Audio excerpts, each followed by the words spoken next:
जोबोद गोजोननाय मोनदों दिनैनि बे जमदुवार खोन्दोनि सिङाव थानाय रायमना खोन्दोसा दाफुंनाय हाबाफारियाव नुजाथिफैनो मोननानै प्रेसिडेन्ट हिसाबै जोंहा वाथिं बसुमतारीखौ मोननो हादों। जेनेरेल सेक्रेटारि हिसाबै जोंहा राजिब नार्जारिखौ जों मोननो हादों। मेसेजआ बेनो लाउड एन्ड क्लियार जोंहा जिथु मानव गेदेर बड'फा उपेन्द्रनाथ ब्रह्मनि जे आद्रा थानाय सिमां बेखौसो जों जाफुंसार होनो थाखाय जों दिनै बनसुआ जोनोम जादों आरो बेखौबो मोनसे जों क्लियार मेसेज हरखानो सानदों जे बनसुआल' दिनै दावहा नांनायजों जानाय नङा, समग्र माने बर' जाथियानो दिनै ओंखारबोनांगोन। दिनै बेयाव सोरबाया माइगाब सोरबाया जुजाइ बेफोरबायदि सानालाबायनो जों जयैनो खौसेथि जानानै दोंसे लामाजोंनो जों आगान सुरलांनांगोन, अब्लासो जों देरहासारनो हागोनखौ आं सानो। आथिखालावहाय जे जोंनि बर' लाइमोनफोरा बिसेसकरि जोंनि बर' लाइमोनफोरा गोबां जानाय लोंनाय बा फेनायजोंहाय नैबे आनला सानला गोदाव सोराव जानायखौ जों नुनो मोनबाय थादों। दा बे बिथिंखौहाय नोजोर होनानै बनसु आफादा दिनैनि दिनावहाय मा हाबाफारि लागोन? नंगौ, थार बाथ्रा।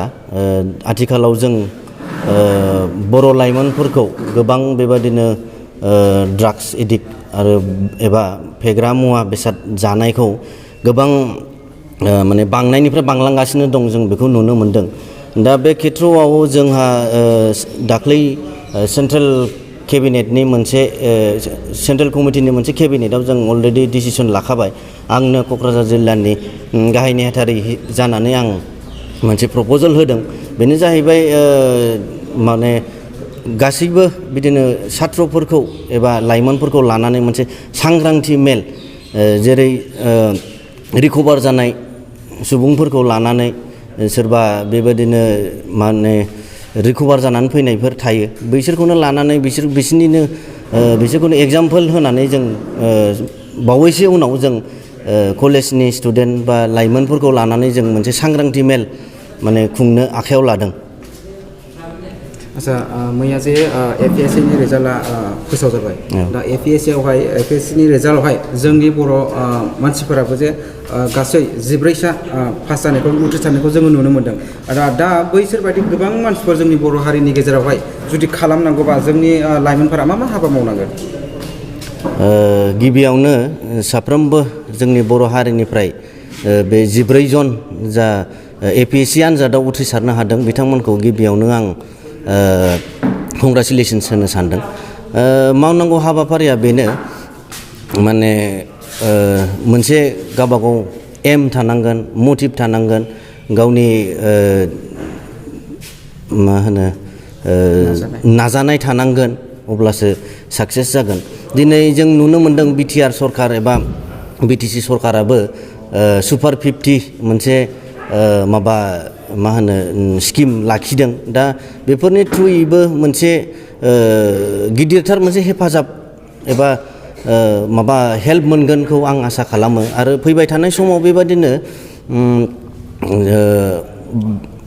बांसिन नाम्बाराव जोंनि बर' लाइमोनफोरनिफ्राय APSC आनजादाव उथ्रिसारनो हागोनखौ आं आसा खालामो। नोंथांमोना बनसु फरायसा आफाद जानानै दासिमहालागै रायजो राजानिफ्राय बेसेबां आरो माबायदि अनसायनाय मोनदों होननानै फोरमाय? अनसायनाय होनोबा जों थारैनो जोबोद खाफाल गोनां होननांगोन। जोंहा दुलाराय बर' फरायसा आफाद थासेयावबो जों दिनै गोदान फरायसा आफाद मोनसे जोनोम जादों। दा जोंखौबो दाब दाब जायगायाव जों नुबोदों, गोबाङानो अनसायदों। जेरै जों दिनै बेयाव रायमना खोन्दोसा दानाय हाबाफारियाव जों नुजाथिफैदों। गोबां गामिनिफ्राय मेलेमजिबि दैदेनगिरि गामिनि गावबुरा एबा इन्टेलेक्सुवेल नुजाफैदों, जोंखौ बोसोन होलांदों, माने भेलुएबोल मोनसे साजेसन होलांदों। बेबायदिनो जों गुबुन गुबुन जायगाफोरावबो नुबाय, गोबां पाब्लिकफोरा जोंखौ अनसायनाय आरो थांनाय सुबुं गौमा जोंहा 27 सेप्तेम्बराव जानानै थांबाय।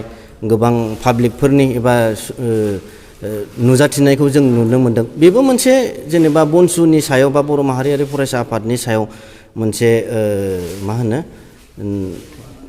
फोथायनाय दा बे हिसाबै बिथांमोना नुजाथिफैबाय जोंखौ अनसायबाय बेबादिनो गोबां माने बांनायनिफ्राय बांबोगासिनो दं जोंखौ अनसायनाया